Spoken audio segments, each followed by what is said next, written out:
ফেব্রুয়ারির শেষে মাননীয় প্রধান উপদেষ্টার মন্ত্রণালয় থেকে একটা আইডিয়া আসে যে এরকম একটা অ্যাপ যদি আমরা করতে পারি, হাজিরা যেসব সমস্যার সম্মুখীন হন ওখানে, সেটা ট্র্যাকিং সমস্যা, সেটা হচ্ছে তাদের স্বাস্থ্য সমস্যা, ওখানে তারা কোথায় থাকবেন, ফ্লাইট কি, এসব সব জিনিস যাতে এক জায়গায় আসতে পারে।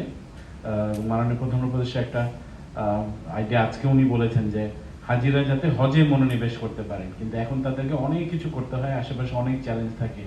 এগুলোর দিকে কম দৃষ্টি দিয়ে কিভাবে আমরা তাদেরকে আরো সুষ্ঠুভাবে এই কাজটা করতে সহায়তা করতে পারি, তো সেইটা মাথায় রেখে আমরা শুরু করি এবং মাত্র 1 মাসের ভিতরে আমরা একদম কনসেপ্ট থেকে শুরু করে এই অ্যাপটা ডিজাইন করি। এখানে অনেক ধরনের ফিচার আছে। একজন হাজি এখানে খুব সহজে রেজিস্ট্রেশন করতে পারবেন, উনি তার পরিবারের সদস্যদেরকে অ্যাড করতে পারবেন। সেখানে তারা যেই সিটিতে ওনারা থাকবেন, মক্কা মদিনা, সেখানকার নামাজের সময়সূচি, সেখানকার আবহাওয়া সম্পর্কে জানতে পারবেন।